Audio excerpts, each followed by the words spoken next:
everybody. I'm Meso and Eljay. And I'm Eljay. And streaming to you from a golden beach, this is Knack and Jay.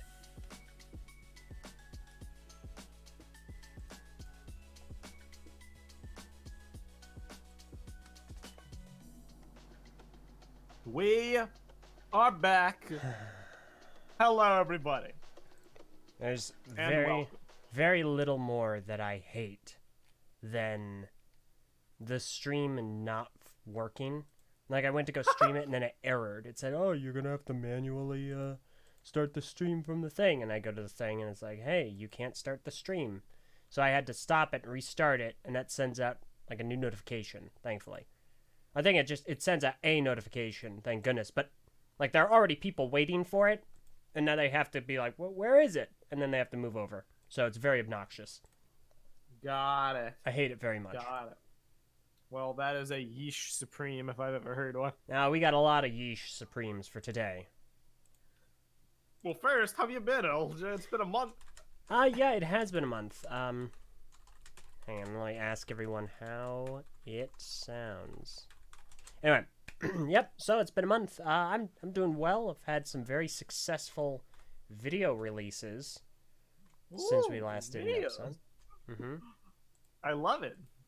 Yep. The 2003 remixed review. It is the largest premiere on our channel, and it was a smash hit. So I'm very happy with it. And the next one is BioCraft. Wait, excuse me? Even better than BioCraft? What do you mean better than BioCraft? I said it's the largest premiere. The most people watched it at premiere, which is more than BioCraft, but it doesn't mean it's better than BioCraft. That's pretty wild. No, yeah, no, it's awesome. So, more are on the way. So, working on them. 2004 is next. But really, I have been a little distracted, namely by work and, well, our topic the subject of today's topic. For those who are part of our patron chat, we do this thing every week where we pick every episode where we pick the next topic afterwards. People vote on a category, and then we randomly pick one of our pre-planned topics from the category. We had one picked for this episode, but some things have come about that have kind of pushed that to the back burner in favor of more topical relevant things, which you can probably tell from the title.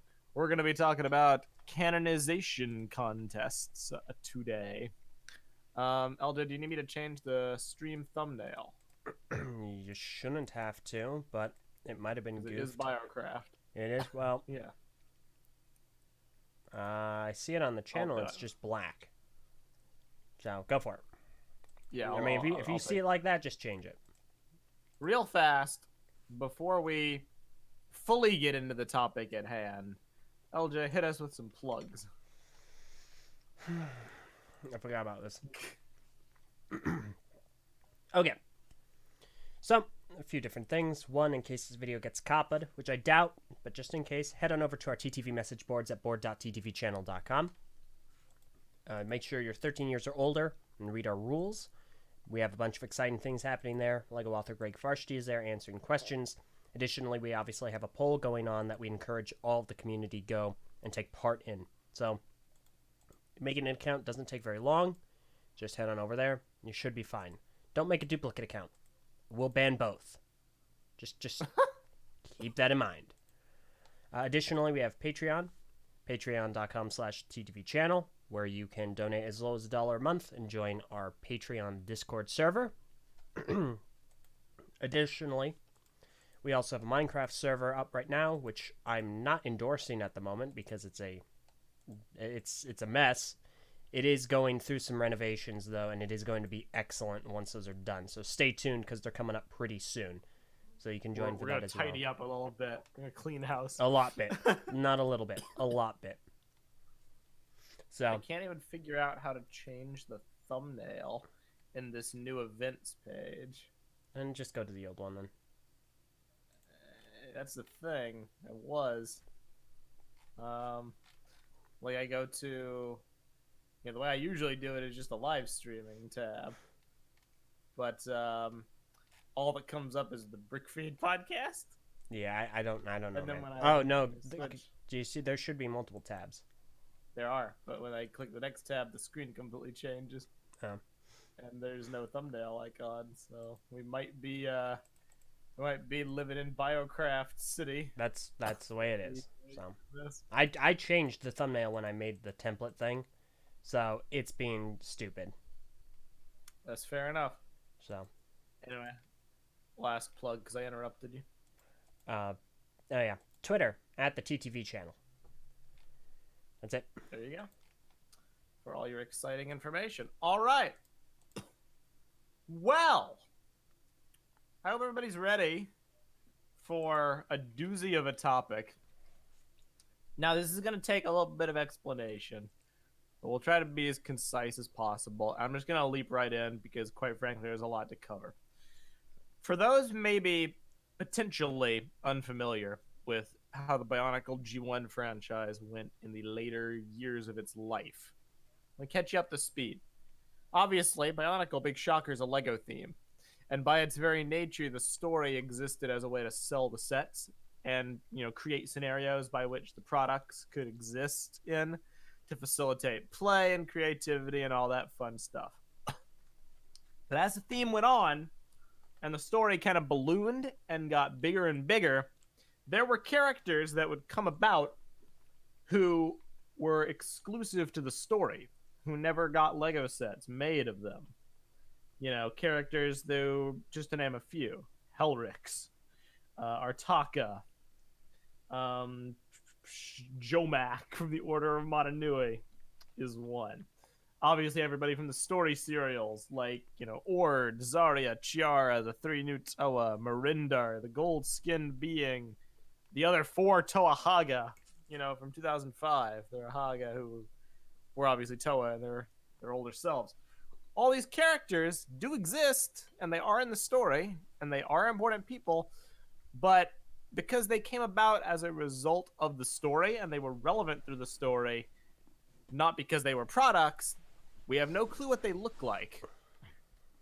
And that's interesting for a lot of reasons. Now, back in the olden days, when dinosaurs roamed the earth and BIONICLE G1 was, still ongoing or beginning its ending process, there used to be these contests that were held on community websites like Biosector 01, the wiki, or the Kanohi Journal, magazine, e-magazine, where the community would get to contribute to canon in an interesting way, not through characters, correct me if I'm wrong, like Helrix or Artaka, that appeared in the story but had no appearance given, but rather through characters that were put into the story as a result of the contest.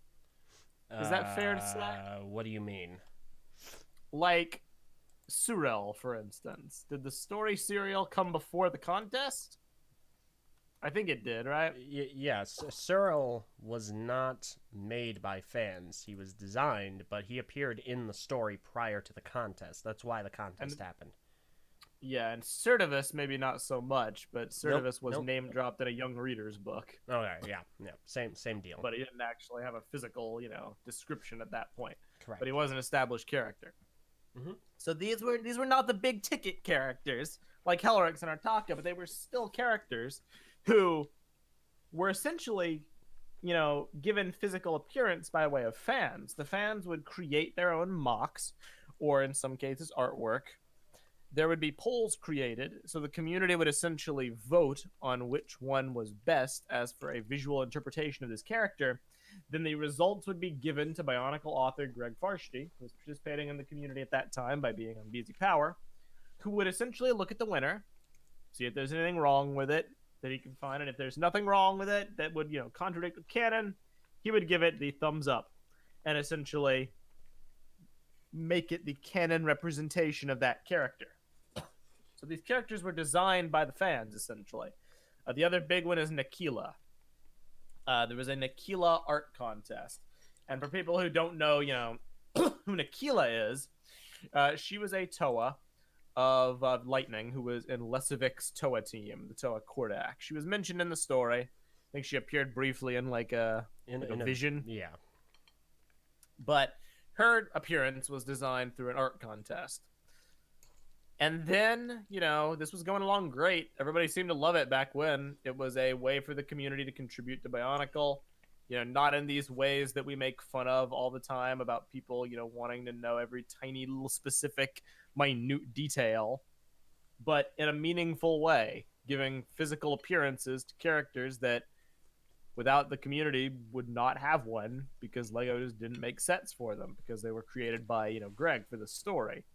They weren't products he was mandated to advertise in the story. So this was a cool way of looping in the community and benefiting the story. There was also the alternate pterodax I forgot about from one of the alternate dimensions who was given physical form. Did not forget about. Let me get the picture up. I've got pictures everywhere. There we go. Solid. So everything was going great, and then Greg stopped participating on BZ Power, ironically because of COPA. It mandated that he leave BZ Power because they didn't have an age verification system to make sure that everybody over there was above 13 years of age. So years go by, canon contests stop because Greg stops being an active part of the community. Well, Greg's back now. He's been back for quite a long time. He was on the Lego message boards, and then he graciously came over to our boards once we figured out a way to have age verification. And recently there was a topic broached to him on the TTV message boards about the potential for these type of contests to return. I have the topic here. It was titled "More Art and Mock Competitions for Characters with No Canon Depictions" by TTV message boards member Stupid Avast. Popped up and we loaded up our boards. Nice. That is not the member's name. The member's name is Himarosi, I believe is how you pronounce it. I apologize if that's incorrect. He asked, there are many characters that never got any canon depictions, and I think running mock and or art competitions to represent some of them would be a great way to help keep the community together and active. Mock competitions don't get as much attention as they used to, but having the winners become canon representations would certainly generate interest. So, would you be okay with doing any such canonization? I imagine these as potentially being very much like the competition for Certivus, i.e. mock competitions with some artwork based on the winning mock. And Greg's response? If the community was okay with this, I would be willing to do it. And that's important. Because Greg has had a bit of an unlucky time with the community having buyer's remorse, I guess you could call it, about his involvement. A lot of people have, varying degrees of acceptance towards the whole involve the community in making things canon kind of a movement. A lot of people didn't like the contests. A lot of people don't like the stuff he's canonized since.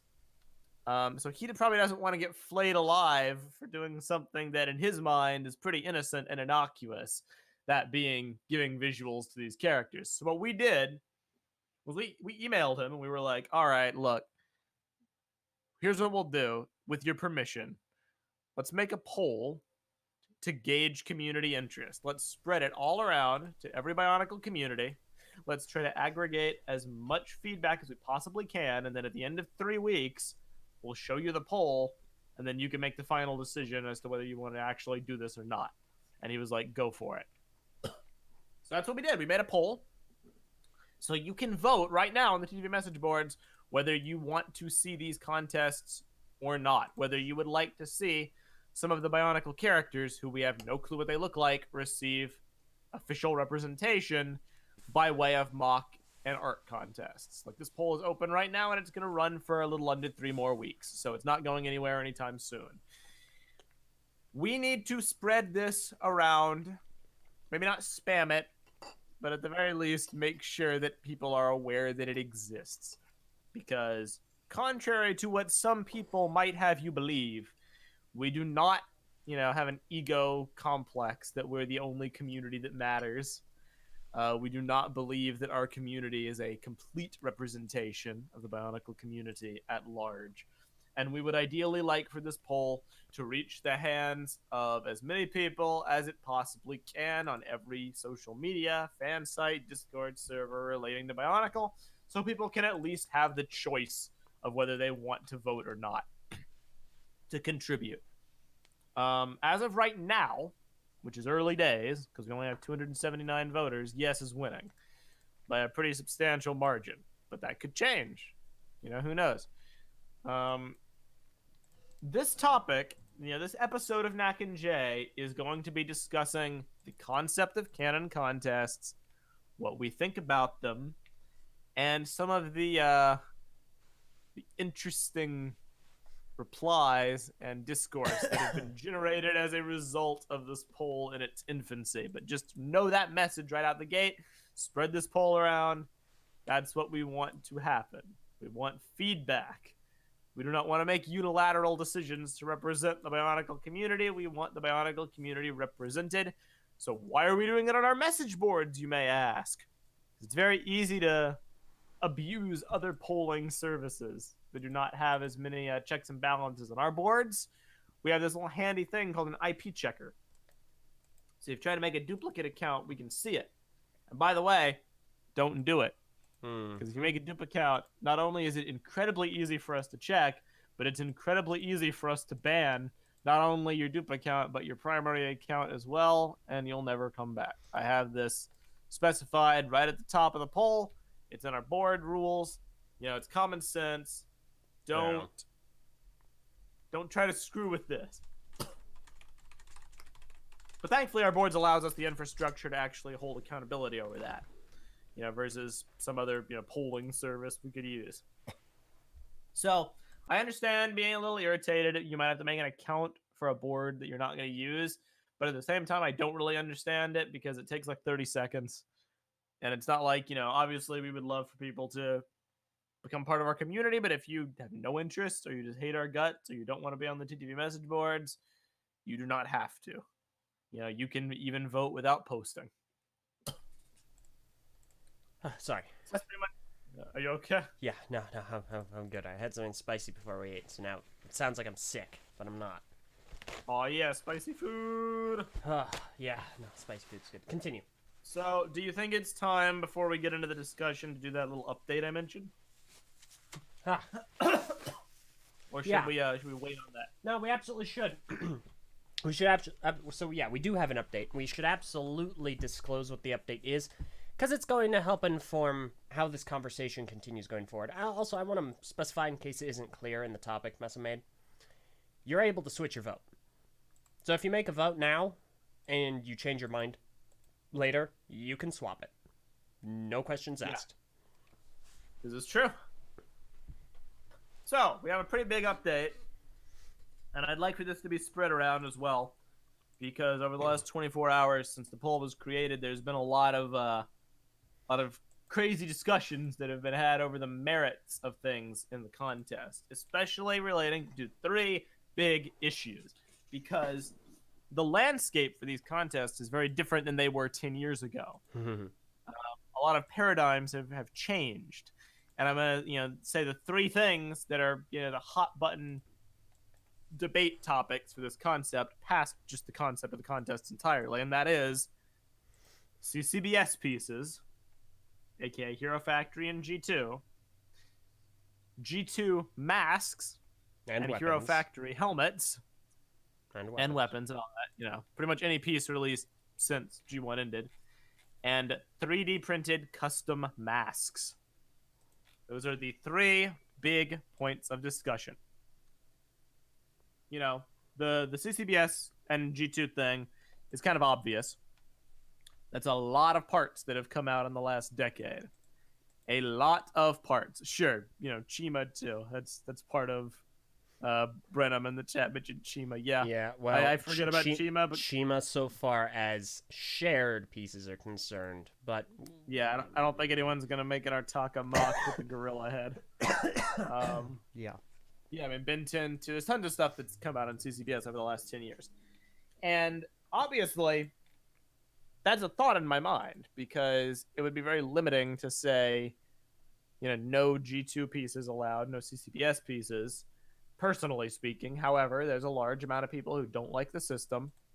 They don't enjoy CCBS. They don't enjoy the shells. And they wouldn't want to see a mock made and entered into BIONICLE Canon that doesn't look like it belongs. So I get that. I get the point of having that discussion. On the flip side, masks and helmets people are concerned about, for a lot of different reasons. People would prefer to not have any of them, be involved with G1, Hero Factory, G2 masks, etc. I, on the flip side, think, it'd be pretty cool for variety's sake. It's all about creativity. And then the really big one is the 3D printed masks. This is what we're going to spend a lot of this episode talking about, probably, so I won't go super into it right now, but suffice to say, the Bionicle community has become rather proficient in the last 10 years at designing custom 3D models for Bionicle masks and putting them up on Shapeways so people can buy them. And it's advanced a lot over the last few years. There are entire groups like Red Star Gaming, who have Red Star Games, I think is the proper name. I can't remember. RSG. RSG, as well as many of other people like Galva. There's computer women in Galva. A bunch of other people do crazy 3D printed masks, and it's great. My thoughts when I was brainstorming this contest was that it would be doing a disservice to the community to not allow 3D printed masks into the contest, simply because it's become such an intrinsic part of Bionicle over the last 10 years. And we're making, the idea is to make visual representations for important characters who would have unique masks. It seems a bit limiting to me to, I don't know, give Helrix a cow. Yeah. You know what I mean? Especially when she has been described as having armor Takanuva has never seen before. And it's worth noting Takanuva has A, been in existence for a very long time, and B, knows what the Toamata look like. So he has a frame of reference for something. Yeah, so to me, it was a simple idea, but it's obviously not that simple for a lot of people. And those of you listening to this right now are probably, just like people in the poll, are thinking of reasons why that's a bad idea. Well, there's plenty of discussion to be had about it all around. In the end, the final ruling doesn't really rest with us because we're not the arbiters of canon. The final decision rests with Greg Farshty because he's the person who would have to look at something and be like, okay, does this fit within Bionicle G1? So what we did, while this poll was being started, was we sent him an email. We were just kind of laid it all out, just like I did to you just now. These are the three facets the community is discussing right now. What do you think? Well, he replied to us a few hours before the podcast started. LJ, may I get a drum roll? All right. And then the result is he's okay with everything. Literally, literally everything. Meso said he laid all these out, and Greg said, "Yeah, all of that is fine." We're not exaggerating or being hyperbolic either. He's signed off on 3D printed pieces, CCBS, and Generation 2 parts. Well, no, don't panic. Don't panic. That doesn't mean we're going to necessarily do anything with it. It's just, Greg does approve of, that. Yeah. So that's one roadblock gone because a lot of people, we've spent the last 24 hours across, BZP and BSO1 and Discord servers and Reddit and all these places, debating the merits of these things. And it was always in the back of the mind, well, what if Greg just comes along and says, no, so the debate is pointless? Well, Greg said yes, so the debate does have a point. So, once again, don't panic. Nothing's set in stone. We have 3 weeks before we even know if these contests are going to exist whatsoever, let alone specific rules. Yeah. So, that's just kind of step one. That's been cleared now. Exactly. So the groundwork has been squared away. We have the foundation on which we're moving forward. Yeah, at this point, whatever happens is...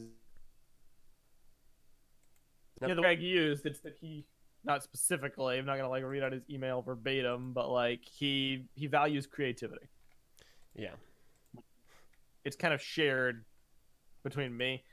I'm a community member. I've been in the community for 10 plus years. I get all the eccentricities of, the different subcultures of the Bionicle community. I get people's fears. I get their concerns. I get everything. And I get all the reasons why people would be against things like 3D printed pieces or CCBS or G2 masks. I'm not an idiot. I understand all the ramifications. For me, I always looked at things from a very simple perspective from the moment this idea was first put forth, which is just do what will allow the most creativity. Don't conflict with canon or anything. Don't go crazy. You know, that's what the polling system would be for. People would vote on these entries. Yeah. So it's not like, it's not like Two Yet is going to get canonized and be made entirely out of CCBS shells with I don't know, William Furno helmet. Here's probably not going to happen. Here's how this works. So if any of our listeners right now are familiar with, and I'm going to go into very, very dangerous territory here. If you're at all familiar with our political system when it pertains to passing new laws, then it's going to be handled in a very similar method as that. So let's say you have a mock, and in this case, it's like a bill, okay? So you have a bill, and you submit it. And then it goes to, the House, the Senate, what have you, and they vote on it. Well, in this case, the House and the Senate, that's the community. They vote on it. And they vote on it enough times to where that one, the one that gets the most votes, is sent up to the president. In this case, it's Greg. And Greg can either choose to veto it or sign it into law, or in this case, give it a thumbs up to be considered the canon representation of something. So it's not like Greg goes around, Greg goes around just kind of picking ones that he likes or disqualifying ones. The community votes for them. The community votes for the one that it wants. Yep, and even though it never happened in the past, Greg reserves the right to look at something and be like, this doesn't fit, and say no. And I mean, at that point, it would be a bummer, but he reserves that right. He's the guy who makes the story. So I think the people who fear that we're gonna get ridiculous stuff, like Artaka made of bin tin pieces and nothing else, or Hellrix with Humongosaur's head, I think you can chill out. We're not gonna have a hero core on Hellrix. That's what you think. People are gonna at that point you have to trust the community to know what would work for G1 Bionicle. Yeah. And to act accordingly. And of course, you also have to be involved yourself.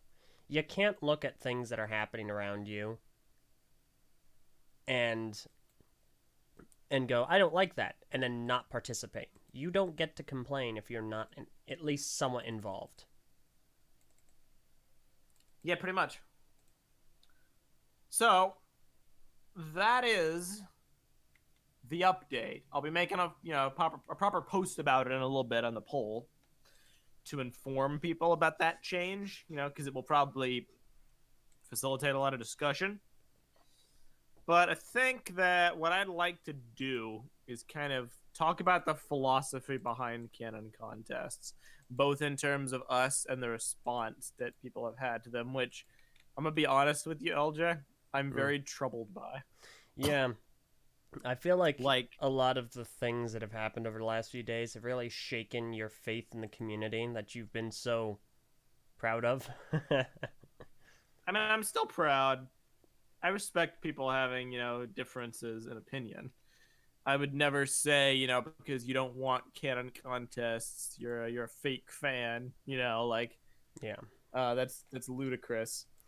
But I do think there's a lot of mixing of messages here, and people who don't have, consistent viewpoints, who are just blind panicking.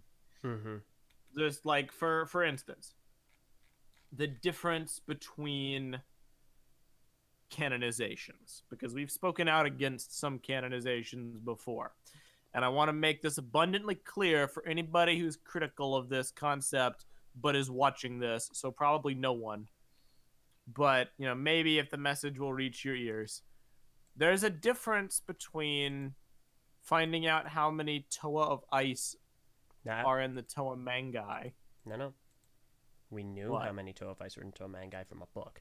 There's a difference between finding out what masks those Toa of Ice wear. Fair. The masks. Yeah, there's a difference between the masks of the Toa of Ice in the Toa Mangai and knowing what Helrix looks like. And you might say, what's the difference, Meso? That's not how they Well, sound. one is completely superfluous fluff. It's a trivia fact about characters with no speaking lines and no importance who were maybe mentioned in a book at one point in a flashback of a side story. You see where I'm going with this? This is the type of canonization that is memed. This is the type of canonization that has made people sick of, Greg participating in things over the last few years. This is what people mean when they go like, all the mysteries being sucked out in favor of just having bullet points on a wiki page. It's stuff like the masks of the Toa of Ice. And, I support someone's desire to find that out if it's what makes them happy. I would never say, don't go for what makes you happy or try to bully somebody for having, an opinion, but it's no secret that it's widely unpopular. The digging into the minute details that don't really matter. Knowing what a character looks like to me doesn't fall into the same category. To me, I see a lot of people using this as the justification for why they're against the concept. And they're like, but Meso, you're ruining the mystery. You're ruining Bionicle's mystery by supporting these contests because the mystery of what Helrix and Artaka and Tuyet, all these people look like, it's part of the charm. It's part of the story. It's part of the character's charm. It's part of Bionicle's charm. You got to leave some things to the imagination. And to you, I say, that doesn't work. Tuyet is not Trin Chrome. Trin Chrome is a character whose design works best in the realm of imagination. He's a horrifying nightmare creature who could drive people insane just by looking at him. And as Greg is so fond of, saying in interviews like on the Elder Johnson show, your mind is the thing that can scare you the most. It was at that point with characters like Trin Chrome and even later Anona from the story serials where he really wanted you to use your imagination. I would imagine if we had a Trin Chrome contest, Greg would laugh in our face. Because you're not supposed to know what Trin Chrome looks like. Yeah. Helrix and Tuyet, the only reason they don't already have appearances is because they are some of the rare few exceptions to the rule about Bionicle being a story based off a toy line. There's some of the rare few exceptions of Greg characters who there's weren't sets of. But like, if we had what people wanted all along, and we had Bionicle movies or a Bionicle show or something, this wouldn't even be a discussion point because the story would be being communicated through visual media. And we would know what these characters look like because they were important and they had speaking roles. But these characters showed up in written material. So, and they're not going to make sets based off them just because Greg, fit them in if it doesn't work with the product lineup. But that's the only reason. It was not a design choice by Greg that these characters should be left up to the imagination. It's just business. Mm-hmm. That they didn't get a visual representation is what it is. Comic artists aren't going to draw them because they're not advertising products. And Lego's not going to make sets out of them because they already had a year's worth of sets lined up. Yeah. They don't need Greg characters. So to me, that line of thinking doesn't really hold any water. Mid mentions Karzani. Karzani is like one of, if not the only exception that I can think of off the top of my head. Well, yes and no. Because, you must keep in mind that Bionicle years were pre-established and dealt with and designed years in advance, as opposed to, to years in advance of when we saw them. So Karzani was already a set by the time that illustration was created. So it would already it makes sense to have a representation of him that links into the book that you're releasing concurrently with it, and also to come before the set that is going to be releasing soon. So, kind of. Yeah, it's definitely like more gray in the middle than a lot of other situations, but yeah, you have to be realistic. You know, we as a community like to romanticize a lot of aspects about Bionicle. You know, its culture, its aesthetic design, its story, its mystery, and it has a lot of mysteries. And there are some characters whose appearances are mysteries, like the Great Beings. Great Beings have mysterious appearances. As much as I meme about it with LJ behind the scenes, let's have a Great Beings contest, No. which I've joked about. I don't think that's gonna happen. Here's the real the bones of it. I have maintained that when this was a possibility, when this was being discussed very early on, I maintained one core rule. We should absolutely not have a contest focused on any character that did not have a speaking role.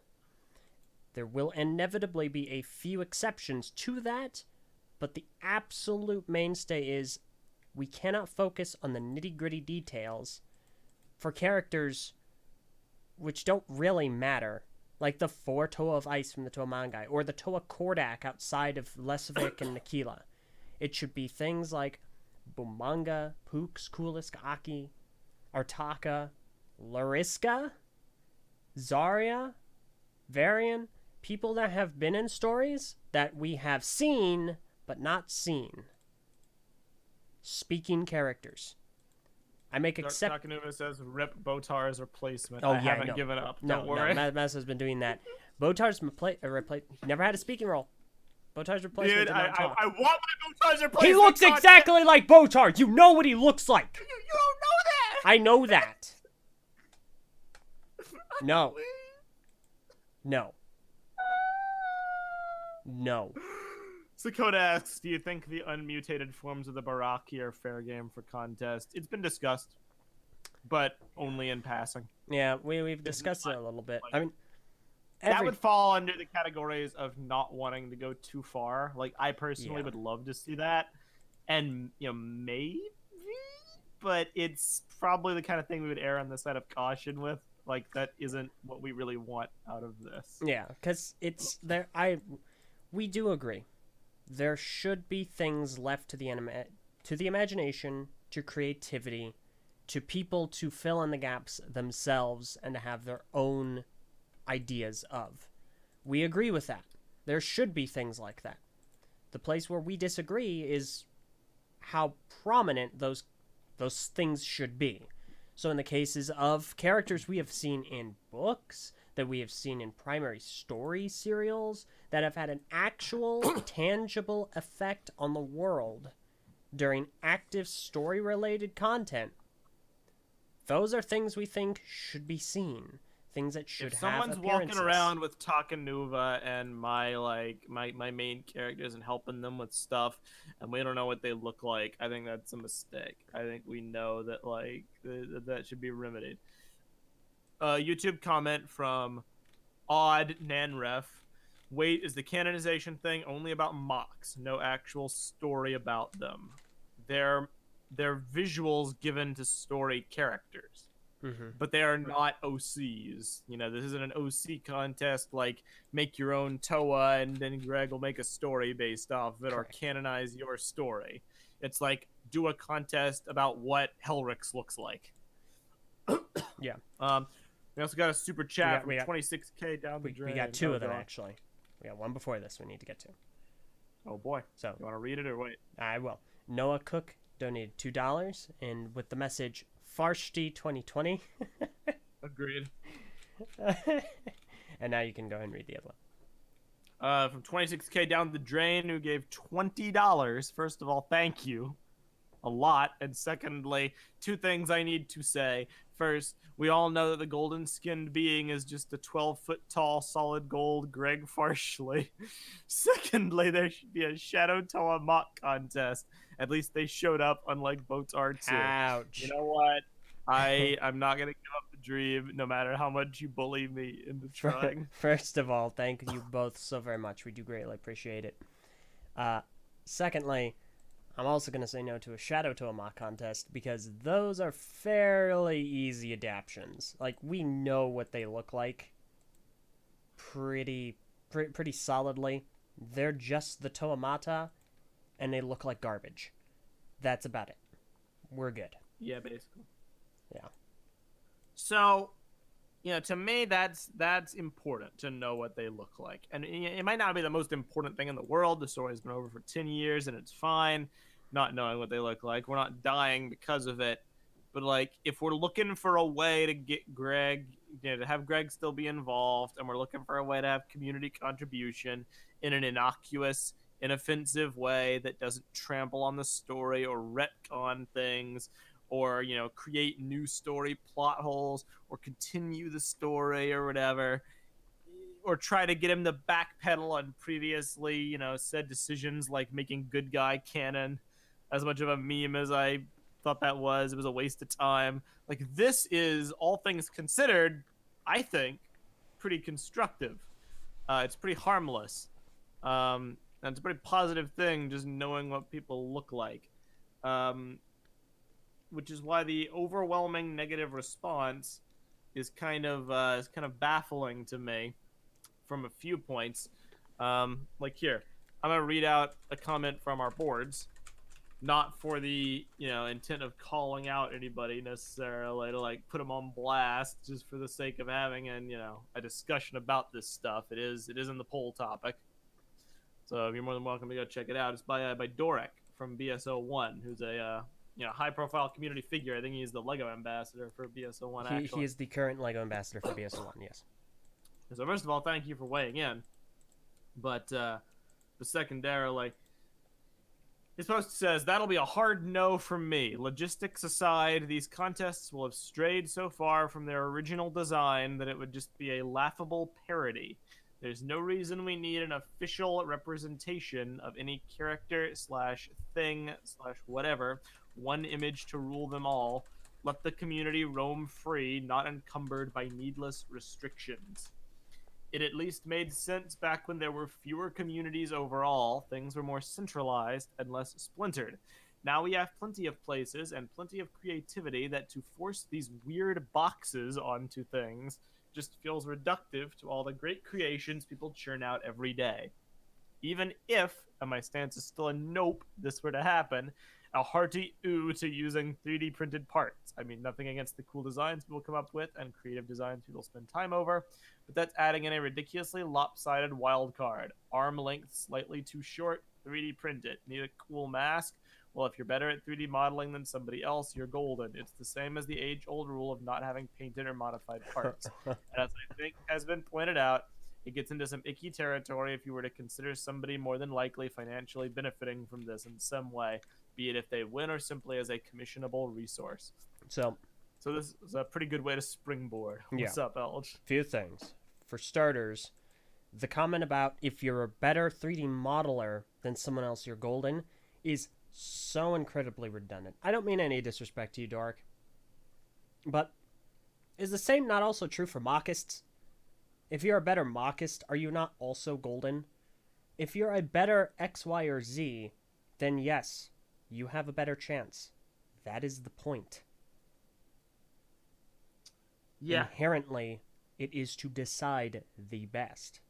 That's how any contest is. It's not to decide who gave it their all, or who had the most spirit, or whose secret ingredient was heart or love.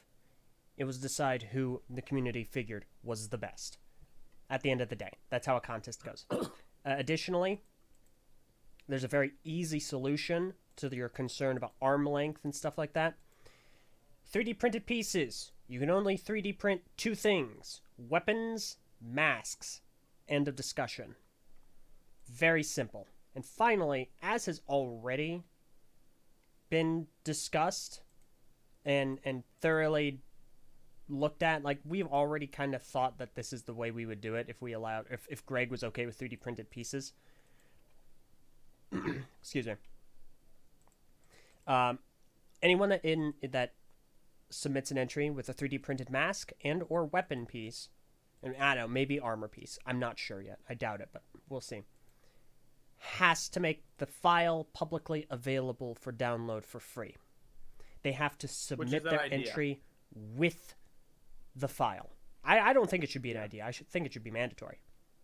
Well, there's points for and against that we could discuss. I know one common thing stated by a lot of the people in the modeling community is that, if you buy a mask off Shapeways, do you then force the creator of that mask to put theirs up for free? Yes. That's not going to happen. If you enter with a custom piece, the custom piece has to be available for everyone to use. Yeah, I mean, I don't want to necessarily debate the merit to the contest in that way on air. We still have a lot to think about with that, but I see pros and cons to that. I think it might be good enough to just have it be available to buy. I understand, but I to the Shapeways page. But I also understand the monetary gain someone has out of that. I get that perspective. It's like we said, there are valid points against 3D masks. It's there's a lot of them on both sides. Yeah. Making it public would negate the financial, profit aspect. Having it be available to buy on Shapeways negates the, if you're a better 3D modeler, you have an edge aspect, because at that point anyone has access to it. So it's kind of each one would fix their respective problem. No, not necessarily. That's not really. I don't think that fixes the other one. But we can get into that again in a moment. There's two YouTube comments I want to address real quickly. First is from Good Gonell, who says, "You guys don't make that decision, though. If anything, it's the community that should decide as a whole that a certain figure would be too touchy to contest." No, we will be making that decision, because we will be going to Mr. Farshti with our ideas for contests, and if he says yes, then those will be the contests. So we've got a whole list, and we'll go to him with it. Any he says no on, we're not doing anything with. Yeah, ultimately, Greg Farshti's word is still law when it comes to this. We got to recognize that, because the story is still, what's left of it. The story is still very much in his hands. It is not community owned, necessarily. It's community influenced and engaged, but yeah. I misspoke earlier. No, it isn't our decision. It is Greg's, but it is not the community's. The other one is super chat from 26,000 down drain, $2 with this message: twist. Chris Faber wins all mock contests 14B 2020. Wouldn't that be so funny? Thank you. So, I get the 3D printing aspect. We can come back to this. We can discuss that for hours from multiple different sides. I want to tie it back to the first thing Dorek mentioned, because I have some stuff to say about it. Again, this philosophy has been echoed by many people. He just does a good job of summing up the attitude that I've heard from dozens of people across Discord servers over the last few days into this one post. Logistics aside, these contests will have strayed so far from their original design that it would just be a laughable parody.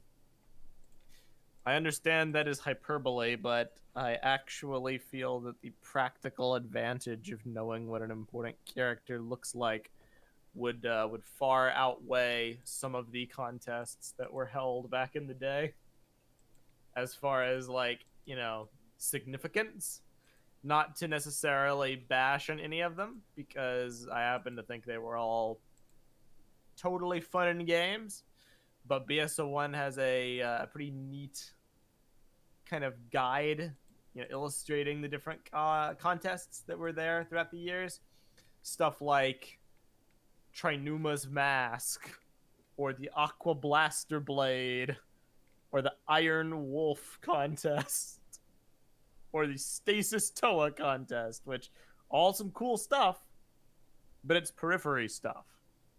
It's stuff that really could do without. It's not super essential. And you could argue that neither are these potential ideas that we're circulating, but I would certainly say they are more so. They lean more towards the practical side of things than not.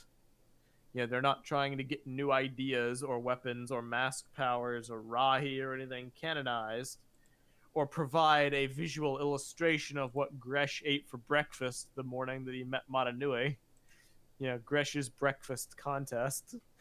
You This is just really too. wanted to say Gresh's breakfast contest, didn't you? Is that it? Yeah, it's like Okay. that's a perfect title. The Gresh's breakfast contest. It's not about that. It's about characters, just knowing what they look like. That's it.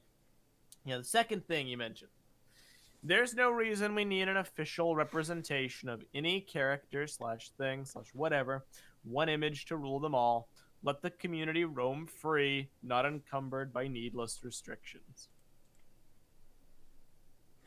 Doric, if you listen to this, first of all, thank you. I appreciate you checking it out, even considering the touchy nature of the subject at hand. So I appreciate that. But second of all, don't you participate in a wiki? Isn't the Biosector 01 wiki supposed to be a catalog of official representations and facts about things? No, Yeah, come on. you know. Come on, that's a little unfair. Participating on the wiki is one thing, not wanting more additions to it is another. That's fair. We come on, we can be fair. He can That's still fair. facilitate the wiki and want it to be improved and have additions made in lieu of citations and formats and so on and so forth, and still contribute to it, which he does regularly, which is appreciated, and also Most not want assuredly. us to have any more canonizations happen. Yeah, it's just that's not. And again, this is a common refrain. This post just does a good job of like summarizing it. It's this backlash against not even necessarily the idea of our contests. It's the idea of canon as a whole. It's the idea that canon having official facts or appearances or visuals or graphics for things is somehow destructive to the community at large. And he follows that up when he mentions that, forcing weird boxes onto things feels reductive to the great creations people churn out every day. He's right that the community does produce a lot of killer stuff. Great mocks, stories, artwork, visuals, art pieces, 3D printed masks, all sorts of incredible stuff. But does any of it take away from the canon, or does the canon take away from it? My answer would be no on both fronts. And I think trying to say otherwise is a fallacy. How many over the last 20 years, how many Tahu mocks have there been? How many iterations have people made of Tahu? In the community, different interpretations. We have our own. Vin made, Omega Tahu back when BIONICLE G2 was a thing, and he was supposed to be the super beefed up Tahu he saw in a dream. There have been probably hundreds of Tahu mocks, despite the fact that as of March 2020, we had what? Like 6 Tahu sets? We had 6 official representations of Tahu across both generations. Mm-hmm. Was at any point the ability to make a Tahu mock and be creative and express your love for Bionicle threatened by the existence of Tahu Mystica? And look at it the other way. Was at any point Vin's ability to make Omega Tahu, does that mock make the need for Tahu Mystica irrelevant? Do you see where I'm going here? Creativity and fandom and fanon and fan creations and artistic expression sit side by side with the thing that you're basing your expression off of. It's like saying if you made a fan artwork of what you wanted Rey to look like in episode 9 of Star Wars, like a new costume for Rey, and then the movie comes out and she doesn't look like that. You know, she's wearing her usual robes or whatever. Does that somehow threaten your artwork and make it invalid? Does it make it any less good? Does it make it any less creative? Does it make it any less, worth doing to celebrate your enjoyment for something just because, she has a different costume in the movie? And this was the thing I had a discussion about with Planet Person, which I thought was absolutely crazy because I believe Planet Person was the person who used to manage the Farshti feed. I don't know. I think so. Yeah, it was Planet Person. All the way back when on BZP, Planet Person used to be the guy who would compile all the different quotes that Greg had and do these like weekly roundups of canon information. So the fact that I'm debating him in 2020 about the merits of canonization is wild. But him and I had a back and forth discussion, generally about the role that canon plays in tandem with fanon. And to me, and I think that you have some stuff to say about this, LJ, we should never base a decision on whether to have an official design for something upon invalidating somehow people's headcanons or their expressions for what characters could look like. That should not be a factor, in my opinion. What do you think? I want to get to that in just a second. Okay. 2 more comments on YouTube. One, 26,000 down the drain, another super chat, $2, says, "Are we finally getting an official version of Tahu?" Which is funny. The other one is Pilot of Solace says, "The canonization has the potential to make certain creations feel wrong, which shouldn't be the case. This is Lego. We should feel that we can do whatever. The thing with Tahu example is that every non-canon interpretation of him is based on the original. Every version of Tahu wears a Kanohi How. And I'm not sure I follow your point. Okay? So if you make a purple Tahu, then yeah, it's gonna feel wrong because Tahu isn't purple. Because there's a basis for Tahu. If you're gonna make a green Helrix, it's also gonna be wrong. Because Helrix is a toe of water. And toe of water are blue. Do you get my point? There's already a basis here. You're just giving it visual. You already have descriptors, but not enough to get an actual vision that is consistent. You are welcome to make your purple Tahu. No one is stopping you. If it feels wrong, then it feels wrong. Who cares? Who cares if it feels wrong? It doesn't matter. Because it's about Lego. Yeah. You have the freedom to do what you want. However, and this is kind of like, I'm making this point a little too early, but I really can't keep it in any longer. This is the thing I'm gonna die on the hill for. Guys, everybody, in every community who might hear this, we're Bionicle fans. Why? Why are we in the Bionicle fandom instead of the Power Miners fandom? Or the Rock Raiders fandom? Or the Atlantis fandom? Or the Lego Creator fandom? Or the Hero Factory fandom? We're in the Bionicle fandom because Bionicle has a core to it that other Lego themes don't have. And that's different person by person what you value most. Some people like the mystery, the atmosphere, the characters, the plot. But it has substance. It's not, strictly speaking, only a sandbox. It's either a sandbox with story elements or a story with sandbox elements. Whatever you prioritize doesn't really matter because there's both. And that's something that for a long time was unique to it. And that's why it had appeal. So to say, to make comments along the lines of there's no need to know blank because we need to let the fans do it for themselves, or we don't need to know blank because it will somehow invalidate people's headcanons. For a theme like Bionicle, headcanons should never come first. If you know what I mean? Like, a decision made about the story should be made because people feel like it's not good for the story. Right? It should be made because it's bad for the plot. Or because it's a character who, really isn't a big deal. Or they're mysterious.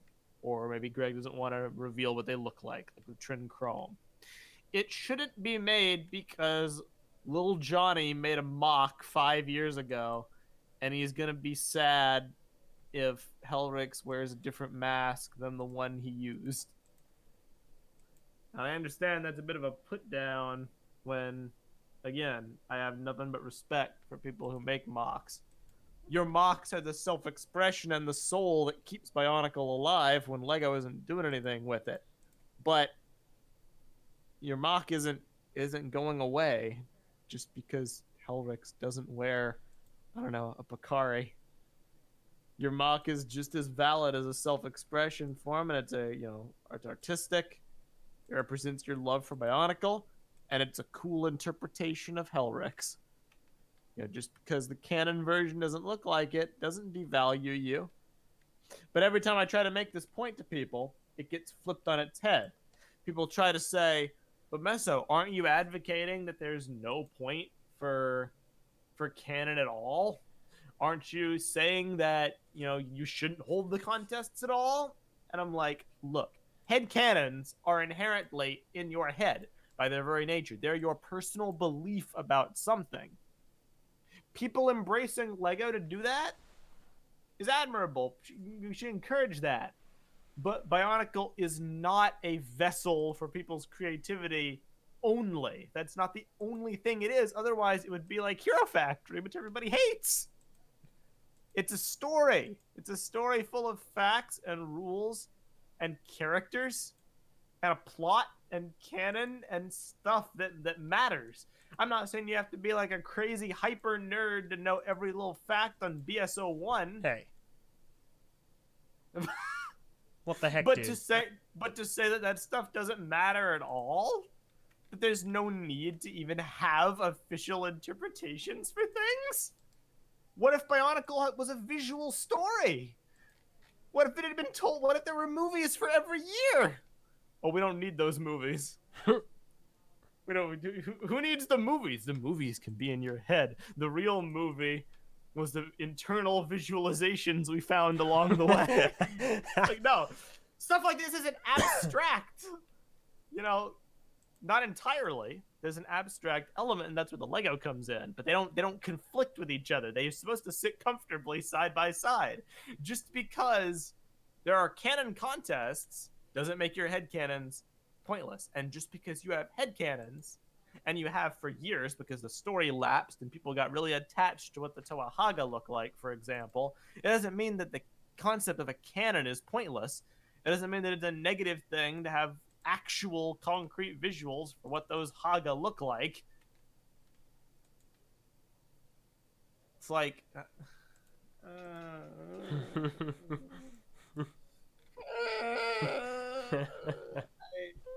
I don't know, Eljay. I don't know, man.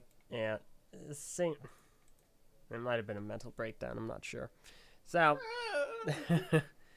yeah. I mean, at the end of the day, if you don't think things should be canon because you're worried about people being upset that their headcanon will be invalidated, then you've kind of created a paradox. Which is more important, headcanon or canon? Because if you have a headcanon that invalidates canon, then how do you even care about do you care about the story? Like, does that matter to you at all? If it doesn't matter to you, that's fine. Then you're just doing your own thing. So why do you care about the story to begin with? Like, why do you care if things are canon? You already don't care because you've already allowed for your own thing to exist in spite of a canon story. So at what point, what does it matter to you?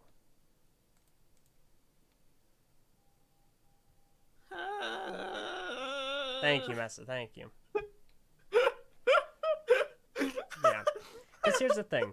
The big issue a lot of people have with these canonization contests are minuscule things that don't really matter in the grand scheme of things. And there's a group of people that say, well, that's what the original contests were supposed to be for. Minuscule things that don't really matter in anything. And that's what everyone got ticked off at. They were minuscule things that didn't really need anything. Like, who cares about the status Toa? Who cares about Certivus? Cyril? Well, he talked. He spoke. The Aqua Blaster Blade. That was actually used in the story. It was supposed to be on the set. Of course we need something for that. Nikila, she spoke.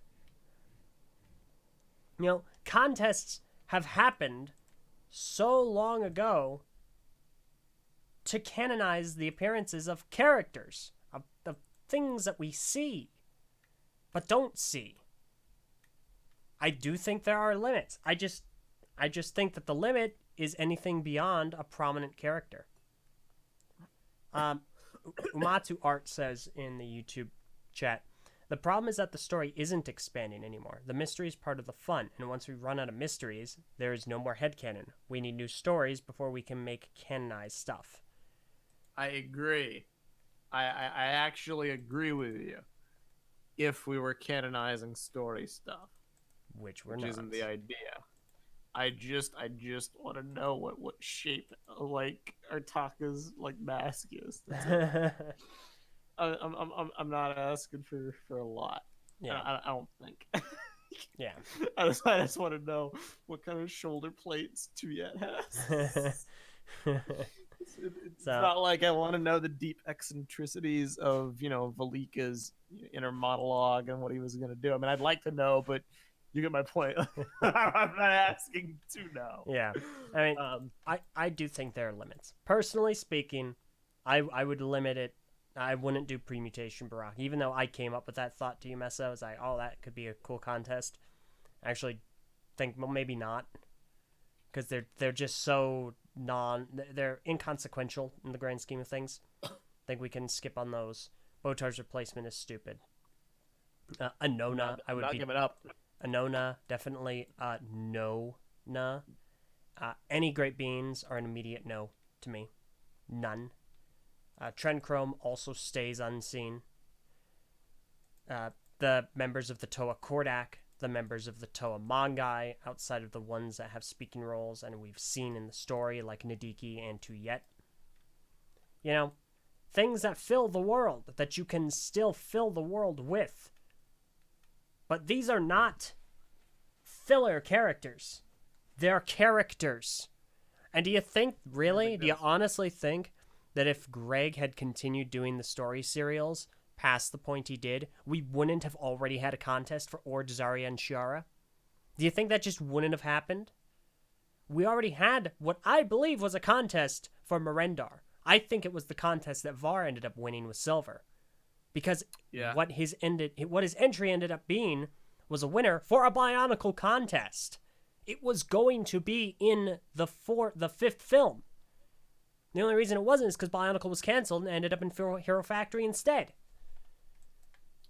It would have been Merendar, or it would have been some kind of like defense system for the Valley of the Maze or whatever. Yeah. Some kind of just generic robot defense. Yeah.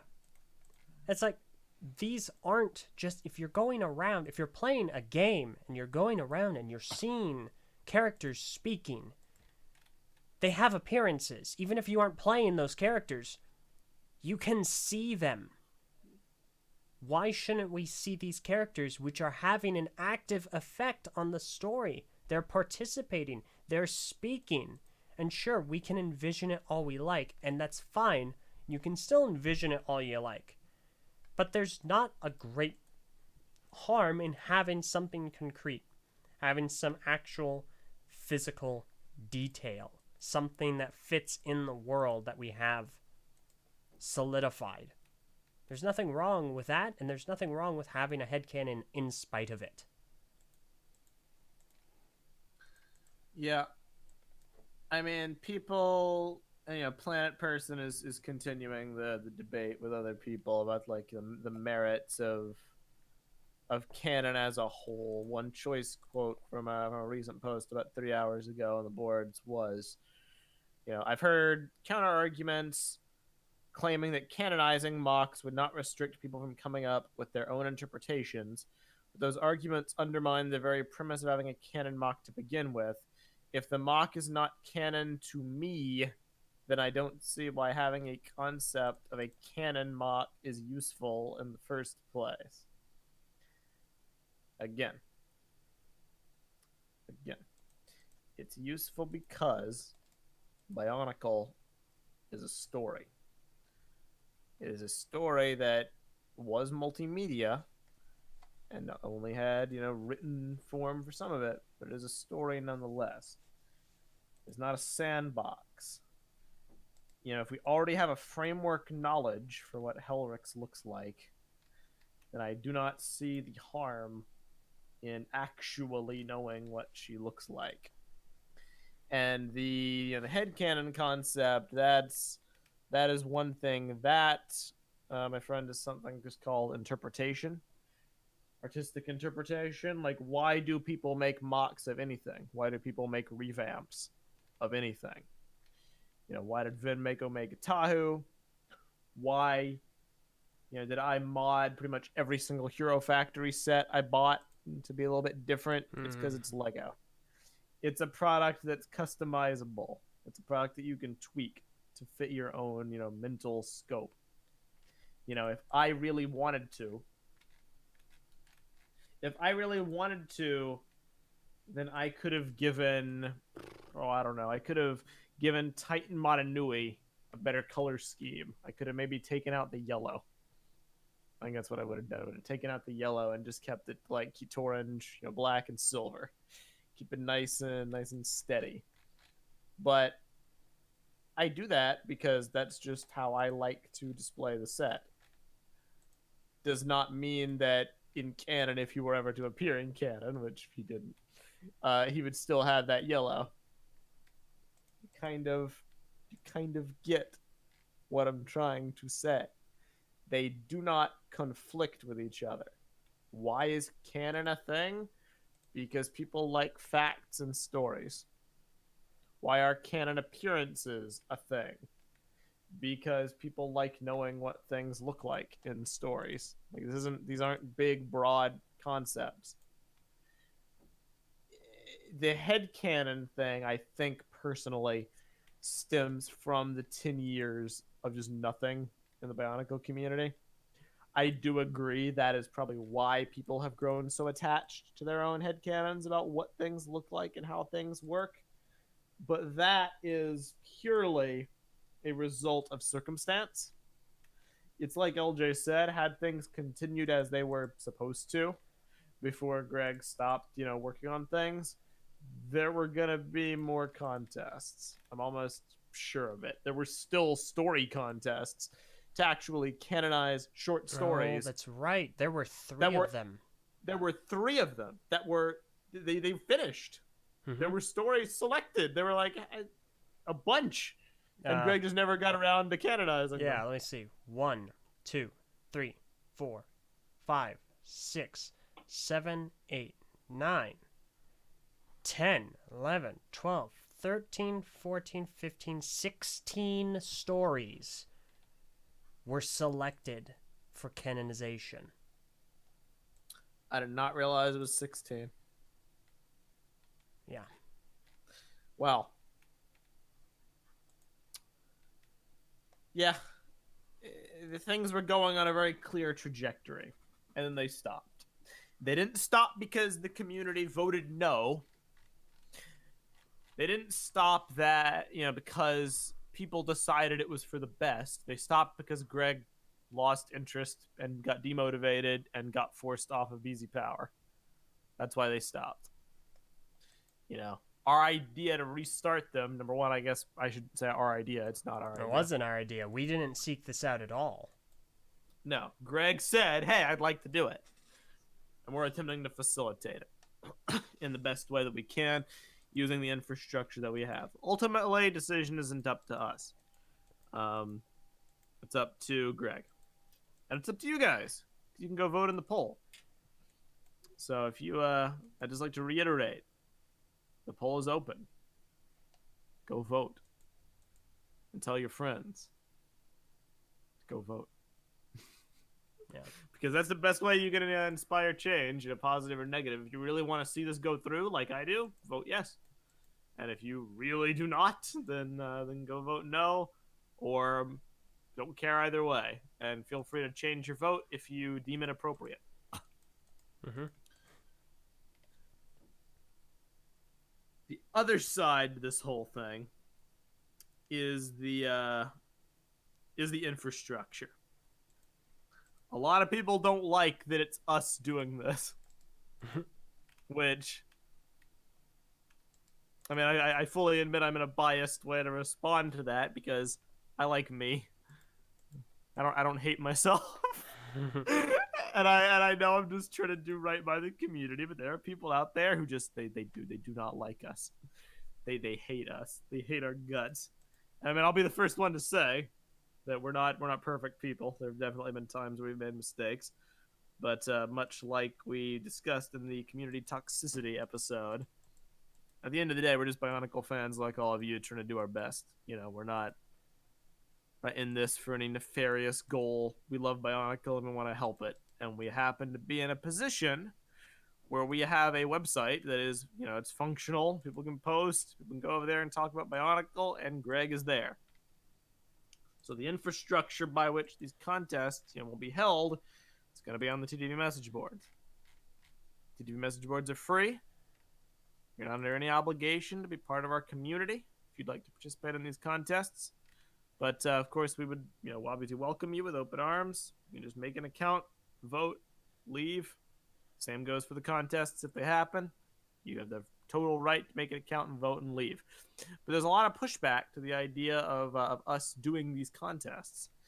Saying that it should be neutral.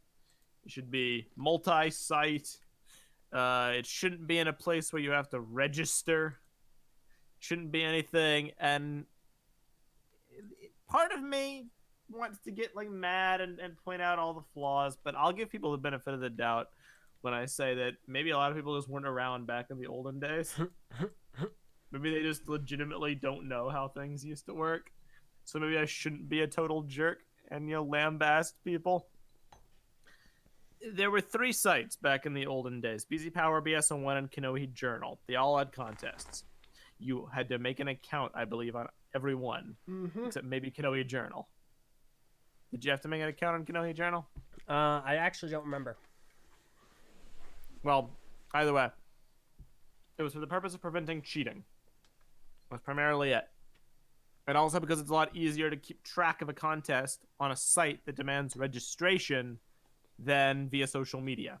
Partly because social media was in its infancy at that point, and partially because things just get a lot crazier on social media as far as keeping track of things. Nowadays, the Bionicle community has changed a bit.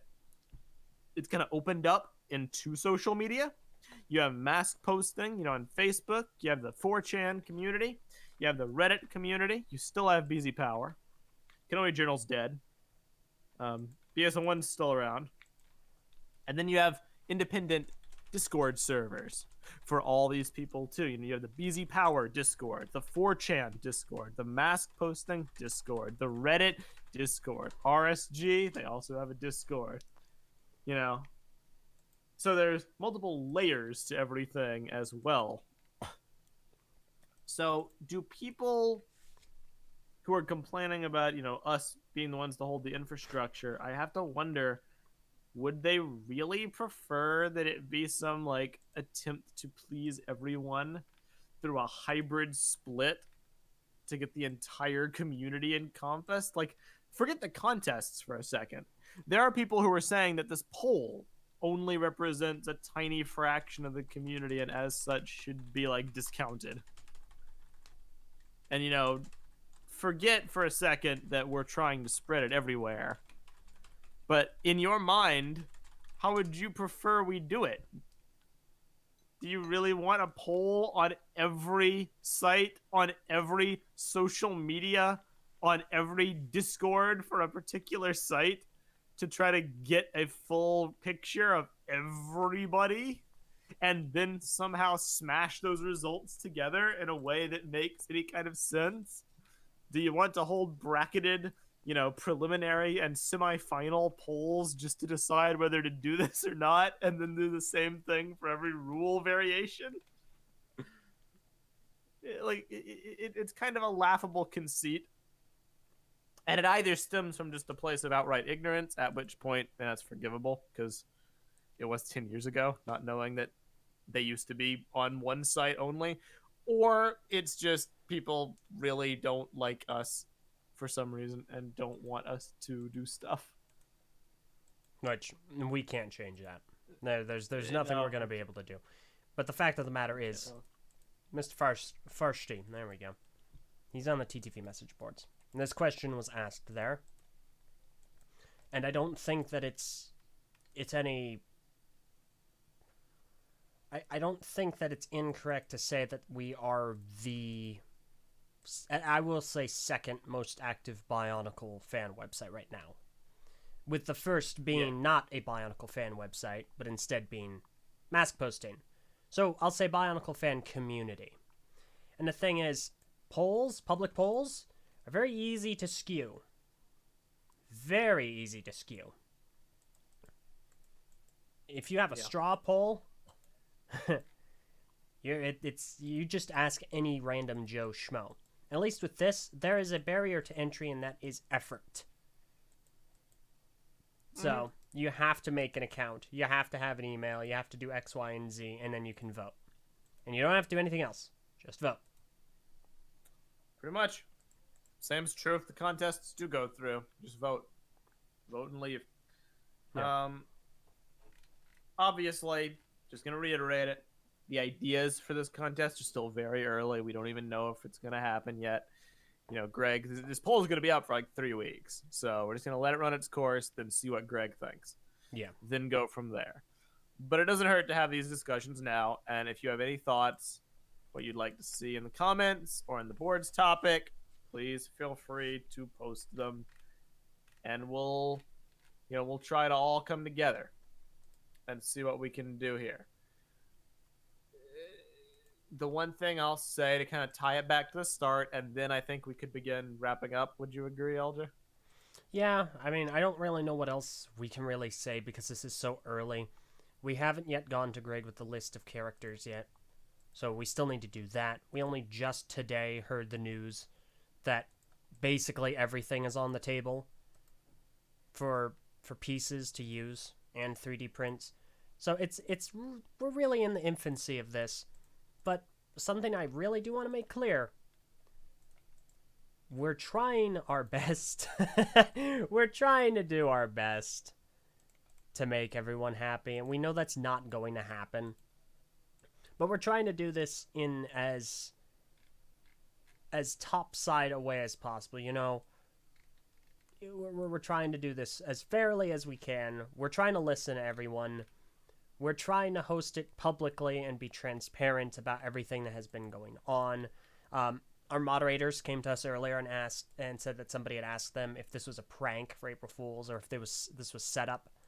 I'm going to quash that right now. This is not an April Fool's joke. We're not idiots. If this were an April Fool's joke, our credibility would be absolutely shot. Anyone's trust in us would be absolutely destroyed. We're not that stupid. We're not making this a joke. We're not trying to play around with it. We're not trying to get our way. We're trying to make this as above board as possible so everyone can have their voice heard, give their opinion, have a vote in this. And so we're trying to be as open about it as possible. Because, it would be very easy for us to just close the poll right now and say, all right, we're done. contests are happening, it's also very easy for us to go, all right, we decided we're gonna basically just do our own thing, and then we'll send the final one up to Greg. But we're talking to Greg. We're trying to be very open about discussing it with him and seeing what he wants. And some people were asking, well, what does it matter what Greg thinks? Why do we need his stamp of approval? He's the guy. He's literally the only person working for Lego trying to contribute to Bionicle and this community. Like, what more do you want? You're not getting any more sets. But in my opinion, this is a way to keep the Bionicle community active, alive, doing things, contributing, having an active investment in things, getting to once again be a part of something that they've been a part of for so long and contribute back to that. I understand that some people might be upset that their headcanons are no longer going to be as valid as everyone else's, but that's why they're a headcanon. They're up to you. You decide their validity. And for everyone else that doesn't want to have a headcanon, someone like me, who's pretty by the book story-wise, I'd love to see something like this. I'd love to have an actual representation because I think that it's a great way to stir the community up into a creative frenzy to see what they're really capable of doing and bringing new and interesting ideas and concepts to things. I think this is a good. And the people that are upset about this because they're going to be invalidated somehow, even though that validity is theirs to control, I don't know. I feel like that's almost a little bit selfish and self-centered. And it's just, I don't think that it's really a perspective. Not the right mentality to have. Yeah, it's not one that has a lot of longevity. I have a comment. Telev Canon. There's all this talk about mock contests, but what about art? Think Nikila and Surel. And if there are art contests, how will we determine what character gets a mock and who gets art? So there will be if this goes through, there will be an art component. Yes. Specifics TBD, but yeah, just look at Certivus. He was a mock first, and then there was a what? I gotta get Certivus up. There we go. Continue. Oh yeah, there was a mock first, and then there was art afterwards, I believe. Yes, in fact, there were multiple winners for the art contest. Mm-hmm. And they're all just as valid. Something like that will definitely happen. There is you go first. Well, there are some characters that will inherently be art related, and there are some that will be inherently mock related. So it will kind of trade off. Some will have both. Some will only have one. My idea right now, don't take this as law, just my idea. For the Toahaga, I don't really see any reason why they would be mocks. I think the Toahaga should all pretty universally be art, since they're all, let's be honest, they're all built the same, except for the masks and the weapons and stuff. The template is the same. We don't really need Titan Bamonga. But that's just my opinion. It might not go through that way, but that's just kind of how I see it. Stuff like that. There was an idea that was proposed a little bit before this podcast. Do we want to run it by people as a possibility? I don't remember what idea you're talking about. The compromise.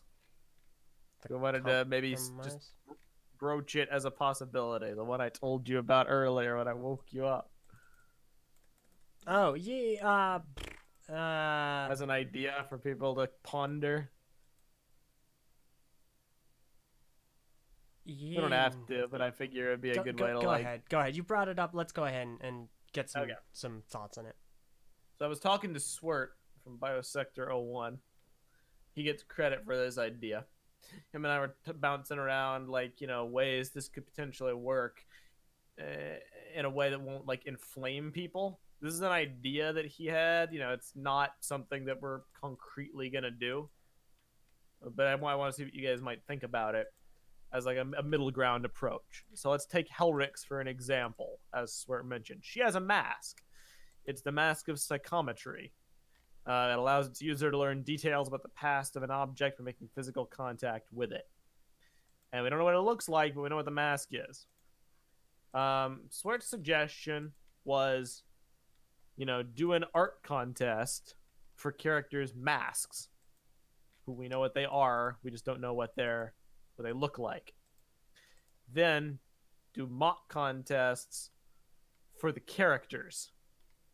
And you might say, well, they just use some random mask that isn't their official one, which I agree with. It's not my ideal outcome. That's why I was advocating for the use of 3D printed pieces. However, in this situation, say Helrix wins, there would just be a little addendum on the wiki page or a caption below the image where it says depicted here wearing insert mask. And then the 3D modeling community is going to go nuts, trying to replicate the mask in the art contest. They're going to find a way to model it and print it.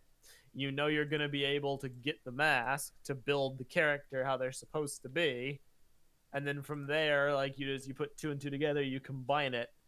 It sidesteps the issue about 3D printed parts needing to be involved for mock contests, because at that point they really wouldn't need to be.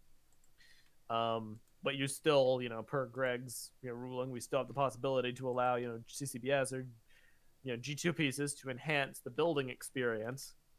But theoretically, it pleases everybody. The artists get cool representations of creative masks. We don't have to have, Helrix wearing a cow officially. We just have a little disclaimer. And then inevitably the community will be able to get their hands on the mask, unless it's just something crazy abstract that people can't model and print. Stuff like that. And we're not saying, the idea wasn't to do that for every mask. Just there are going to be characters that inherently have masks in the canon that we know what their powers are. This could be a way to get an official interpretation of that first, then a mock contest for the character second. And I mean, it's just like Krakua, right? Krakua's official version has a How. Well, but he's supposed to have a Sulitu. It's a How-shaped Sulitu. Yeah, well, No, like story-wise, it is a Sulitu, but it is in the shape of a How. Yeah. So not one-to-one. We wouldn't do that. We would just have a little depiction footnote, but similar enough concept to where the picture would show a mask that he doesn't actually wear. Maybe just without the weird contortion of the story. Yeah. It's an idea. I like the idea. I actually like it a lot. So it's not what I would, ideally want. I really liked the idea of the 3D printed masks being able to be used as a way to convey, unique appearances for characters. But I would be an idiot to just brush off all the people who are worried about those potential outcomes. So we'll mull that around. Who knows? Maybe we'll even do a separate topic, like pitching that idea at some point. And just we're listening to feedback, basically. We're listening. That's the moral of the story. Basically, we're listening. We're trying to make this as open to everyone as possible. We're really not trying to monopolize anything here. It's like we want to help facilitate whatever the consensus ends up being. Mm-hmm. And I know a lot of people are saying, oh, this is going to cause so much drama. This is going to be such a mess. This is going to just upset everyone. Look at how much discussion it's generated over these last 1.5 days. It stirred up so much discussion. So many people are talking. People are active. There's activity. The only reason there would be drama is if you get so invested and upset that you start to influence and help the drama. It's very easy to control. Or you think we're trying to threaten your headcanon, which we're not doing? We really do not care about headcanon. Yep. So, honestly speaking, unless you have anything else, that's, I think, a good place to leave it for the day. The current moral, again, is vote in the poll.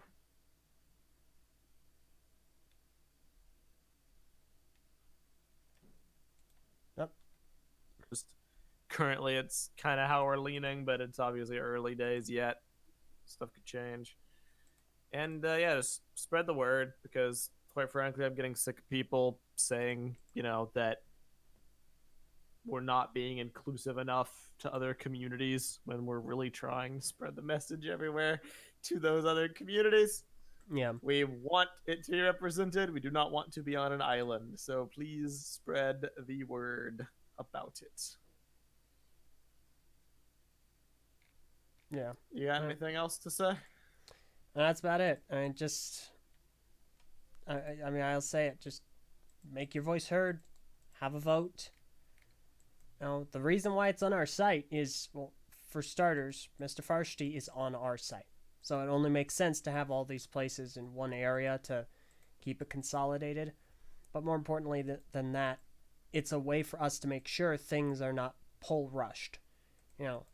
We're trying to make sure it's as legitimate as possible. Obviously there are ways around it that take a lot of time and are very complex, but this is a lot more secure and it has more integrity than just like a straw poll that any Joe Schmo with any level of investment can contribute to. Pretty much. So I thank you all very much for listening to the rambles. Let's ask a few questions. Ask a few questions? Let's answer a few questions. There we go. Question. What'd you guys eat for breakfast? Okay, is it what Gresh ate for breakfast when Matt's Nui landed? Thornax pancakes, I'm telling you. That would be disgusting. Canon. Canonically, the taste of the Thornax is actually quite repulsive. Dude, if I can get two things canonized, I want Botar's replacement. No. And then I want Thornax pancakes. No. And I could walk away from the BIONICLE fan. No. At that point, I can be like, I did it. Okay, you're gonna start a new cult. You're gonna. I made up for the Selekians with something positive. The Botar replacementians. Oh my gosh. All right. Go ahead and ask some questions. Oh, this is a really good one that we should get to real quick. Kodiak Captures asks, are mocks made before these contests allowed? So we've heard this is something we haven't decided on yet. There's points on both sides. Yeah, we need more time. I lean toward no. Personally, I lean toward no. However, I have heard some really reasonable arguments as to why they should be. So, again, this can go either way. It's too early. We can't really give anything definitive. Yeah, pretty much. So, Toe of Canon, Mavra? Yes, no? I say no for him. I'm going to agree. No for Mavra because we know what he looks like. We literally know what he looks like. He's Onapu. I gotta BRB for 1 second. You answer some questions. Okay. I'll be right back. Got it. Yeah, I mean that's it. He's just Onapu. We know he's an Onumatoran and he wears a purple Picari. So real quick, real easy. Gear Bricks asks, would he who must not be named have anything to do with why Greg is on BZ Power? Nope, has nothing to do with that at all. The reason why Greg is no longer on BZ Power is because Kappa, actually, because you cannot have LEGO in compliance won't let their employees be on websites without age verification, and essentially what that means is like a little button that says, "Are you over the age of 13?" By clicking this, I agree that I'm over the age of 13. And so BZ Power refused to implement something like that. We had something like that, so Greg ended up leaving BZ Power. He went to the LEGO message boards, and then those shut down, and then we invited him over to TTV message boards where he was allowed to be. So that's how that came to be a thing. All right, Patreon chat. Brenham asks, would there be a contest for the Bar Magna versions of the Tomata and the Boto Magna version of Liwa? Absolutely not. That falls under the scope of superfluous things that's way too overboard. We're not going there. Absolutely not. Voro asks, how would you even easily police mocks that were created before the contest? Created before the contest might not be the best wording for this. Posted before the contest would be. So if you posted a mock online, then it disqualifies itself from entry. However, that that is just that concept, again, we don't have anything definitive. There's nothing absolutely set in stone yet. So, Vladik Gajat asks, are you guys considering limiting the ratio of old to CCBS pieces? We only just found out today Greg was fine with CCBS. So, I really couldn't tell you. I don't know. We haven't even got that far into discussing it. So, ODD Nanrif asks, hey man, can't you announce a contest, give a time period, and then do submissions? I guess. I again, we don't have anything set in stone. Yeah. Where are we at right now? Oh, I see where we are. Cool. Yeah. Vladik Gajat. I already asked that one. Oh, okay. What's your stance? Too early. We haven't discussed it yet. I would say yes. I would bypass Eljay's logical, restrained, cautious answer with my own reckless answer. That being, I love CCBS. I really do, but I also want the character to look like it belongs in the world that it was in. I would want tasteful use. I'm not gonna vote for friggin' Artaka with a Jimmy Stringer weapon arm, for instance. Well, like I said, we haven't discussed it yet, but yeah, I agree. Correct. Abstainer 14, is there ever any hope for additional story contests or anything in the vein of the Dark Hunter or Rahi contests? Nope. Probably not. We're not looking into that. We haven't even asked Greg about it. It wasn't what was initially broached, and I don't really have any interest in it, and I don't think Greg does either. Yeah, we're leaving that alone. Not interested. I have a very select pool of what I'm interested in.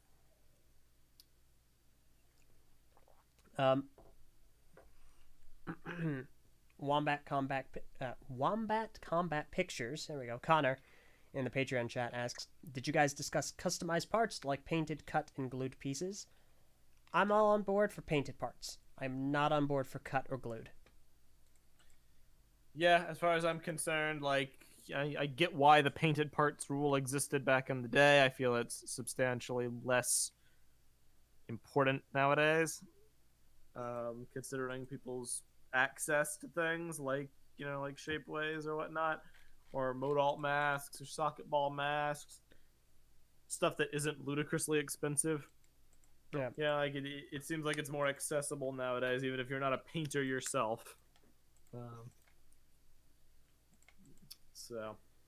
Yeah, I mean, some characters would need to have painted masks, like Varian, who wears a blue calyx. So. Sakota, did Greg also give his okay for digital models? We has not been asked yet. Also, that would we should have asked. Here's the thing.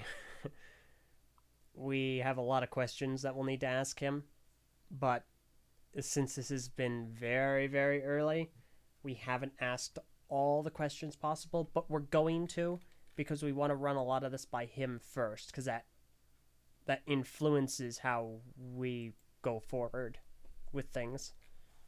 Yeah, exactly.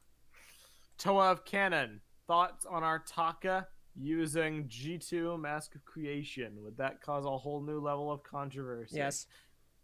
Yeah, it would, and I'm very down for it. Oh my gosh. I have very mixed feelings about this. I'm really I don't want to canonize the G2 Mask of Creation as the G1 Mask of Creation. I'm really not super on board. I'll accept it if that ends up being the case. But I don't really want to, because that just... I feel like we're playing with fire there. We already went through enough trouble with the Vahi. So... Yeah, pretty much. It sounds like a funny meme, but I don't know. Diggy asks, what about using system pieces? Isn't primarily Technic Bionicle system, but using system for details. Totally fine. That's how it used to work in old contests. There was like a ratio. Yeah, You were allowed a certain amount. the ratio. So I looked at BSO1's rules for their Certifus contest, which I'm sure we're going to look at closely for reference. And their Oh yeah. ratio, their Technic system ratio was 80-20. So 80% of the mock had to be Technic and or Bionicle, and 20% of it was allowed to be system. Mm-hmm. Trevador asks a very important question. Could Meso's Han mock be Trin Chrome? Okay, no, for starters, though For they are equally as terrifying. for people who don't know what he's talking about. I'm not putting it up. I'm gonna just casually repost it in the patron chat while I ask a serious question. How does Greg have this power to canonize but not finish the serials? Well, it's very simple. Doing stuff like what he's doing right now is just as simple as giving a thumbs up or a thumbs down on something. He is still technically the Bionicle Canon man. What he says goes, and that's true if he wanted to write, something or not. However, he is also a contracted Lego employee. And if he were to write written material as a Lego employee for a Lego theme, he would need to get that approved by someone. And he is very skeptical, as he put forth on the Eljay Johnson show, that anyone from Lego would be willing to approve him essentially writing fan fiction for a canceled line, is basically what it would amount to. I'm a little bit more optimistic. I think there might be somebody who would be like, yeah, just do whatever, but I don't think he fully explored that avenue, nor do I think he will, which is totally his call to make. It's perfectly fine, but it is a bit of a shame. It is upsetting, and as Starbreaker says in the chat, plus it applies to past written material, not modern or future material. Yeah. Which one are you gonna ask? The one for mid? Yeah. Okay. You do it. Okay. Mid in the Patreon chat asks, are you thinking of making a contest for Varian? If yes, what part of her design don't we know? This is a very fair question to ask.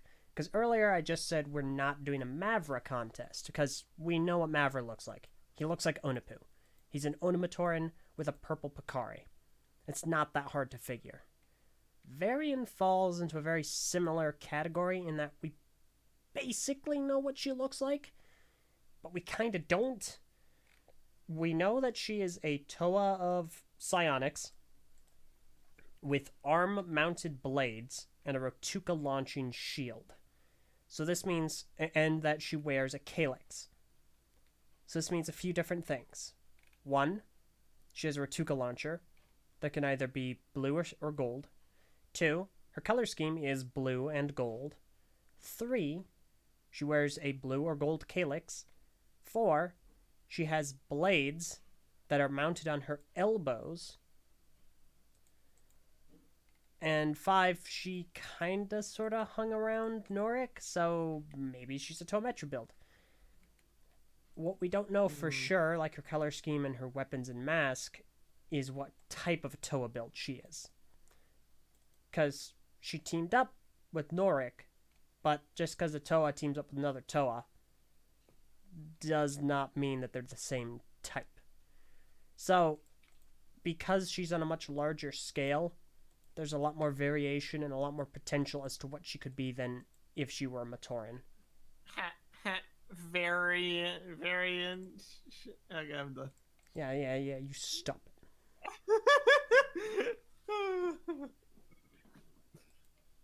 So, Toe of Canon does mention Varian is one of those who's better suited to an art contest, and to that I agree.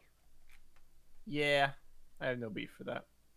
Cartoon Antics asks, do you think specific ratios of CCBS Technic System G1 are important to have set in stone, or is it enough to trust that the community won't vote in something that looks really out of the G2 aesthetic? I think he means like it comes from the G2 aesthetic.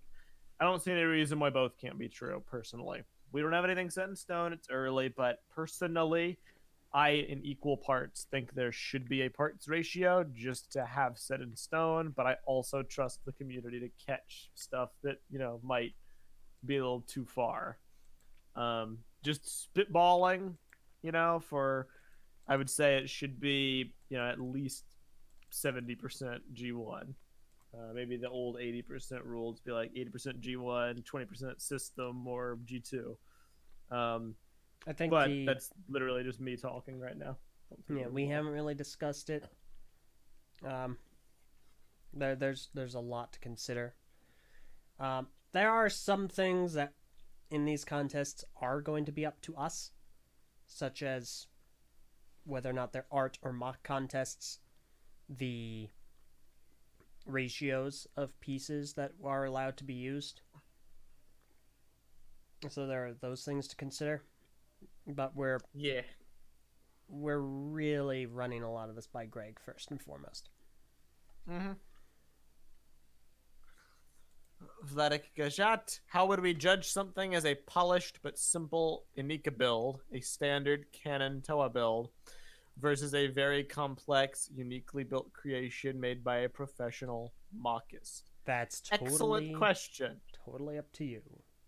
Excellent question out of our hair. And yeah, that's how it was way back when too. So like precedent sets in stone with that. Certivus, he was a guy. He wasn't ridiculously complex, yet he also, I would say, was more complex than his counterparts, certainly, that were official Lego sets. So I think that just comes with the territory of a mock contest. You want something to be believable. That's why I don't think you're gonna see like Titan Hellrix or something. I think you're much more likely to see something that is small in scale but complex in nature. Or maybe you won't. Maybe people will just see the perfect mock.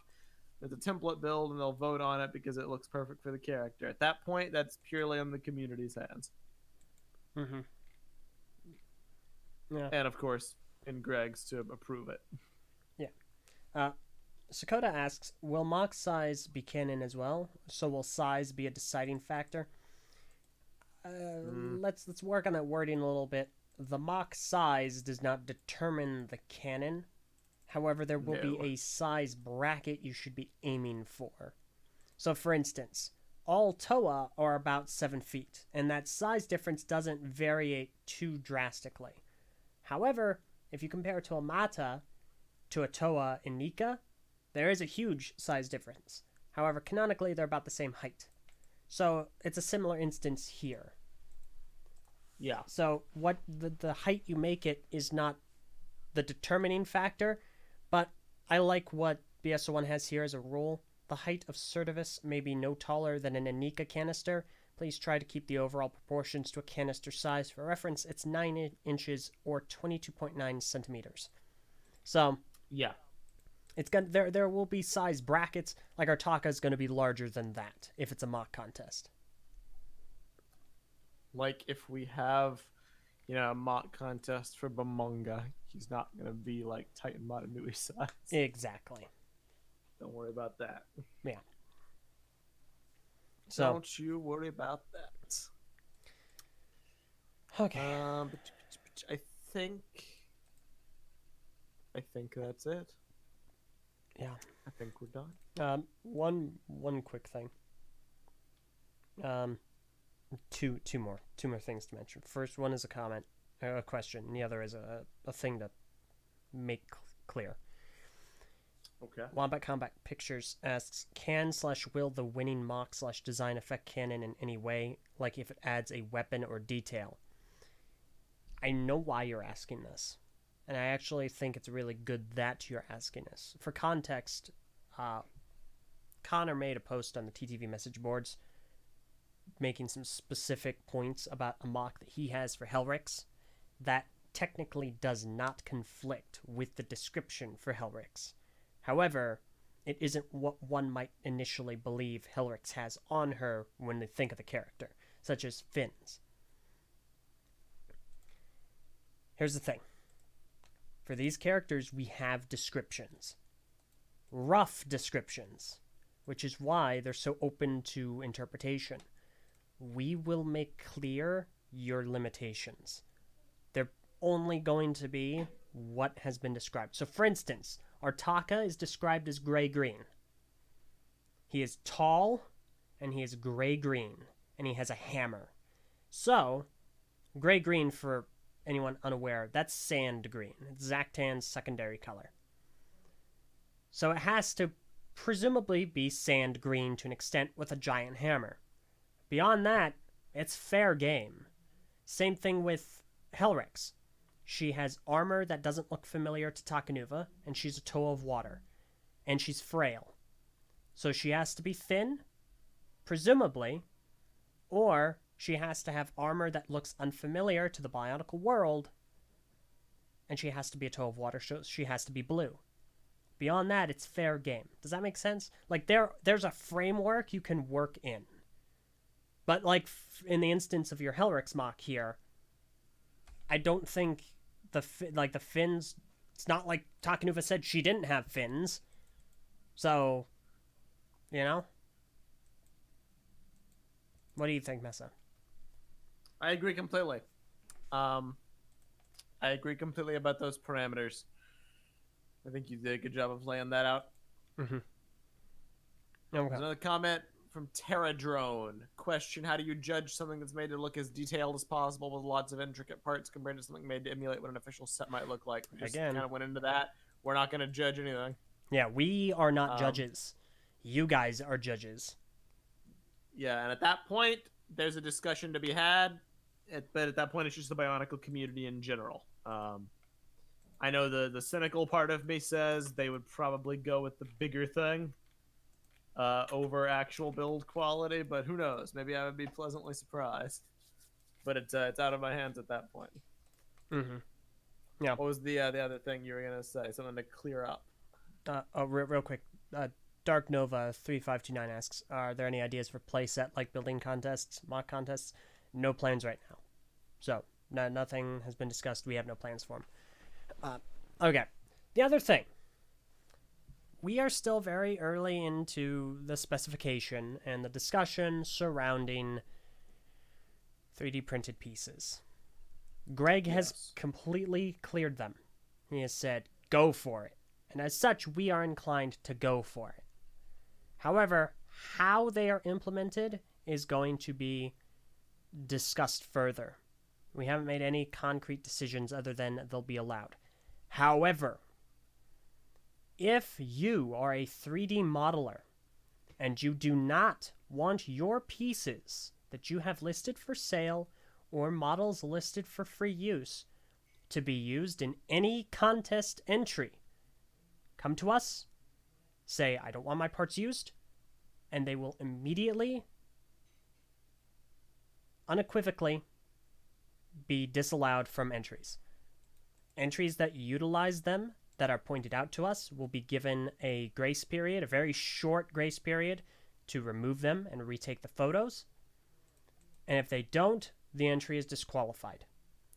We've already had an individual and RSG come to us and say they do not want their masks or their 3D pieces used in entries for these contests. As such, their use is absolutely, unequivocally not allowed. So if you, again, I have to stress, this is going to need to be on the individual. If you have pieces you do not want used in these contests, come to us and we will honor your wish. We will not allow them to be used. But you have to come to us and say, I don't want them used. We will honor it. So I just want to make that clear. We're allowing 3D pieces. We have a lot to discuss, and we'll be very upfront about what you can and cannot use, and we'll work on the rules, and we'll be very open and explain our thought process. But if you don't want it used, say so. And yeah, when this eventually goes, into any kind of a concrete planning stage, there will be a list of people who have forbidden parts usage. Yes. Do not worry about that. Yeah, we will of course make it very clear which pieces and whatnot. So. All right. Yeah, I mean, it's a shame. Like artistry does a lot of good stuff, but at the end of the day, like it is up to the individual creator to decide that. That's part of the trying to be fair to all people, including the modelers. So that is how it is. Yeah. So. Okay, I don't have anything more. All right. Well, thank you all very much for listening to this episode of Knack and Jay. I will ask one more time. Spread the word. Let people know if they say screw TTV, we hate their guts. At least we tried. We're trying to be inclusive. Contrary to what I've seen some of the people say in these discords, we don't want it to be just just one sample size for the community. We want everybody. Get as many people as possible. So make that happen, please. And I'm going to close out on this one last comment that was made on our news video. And it was made from one Jesse Pup. And Jesse Pup says, "It wouldn't surprise me since Faber's BIONICLE G3 is getting released sometime this year, even though it's still heavy rumored theorized to be connected to G1, and you guys can try to convince yourselves and others that it's fake, but it is real." So, there you go. I can't. We have it. We have it right there. So, it is obviously, yes, this is all part of Faber's BIONICLE G3. Yeah. Clearly. I'm just messing around. Thank you for commenting, Jesse. All right. That ends this episode of Dag and Jay. Praise be to our King Faber. Okay.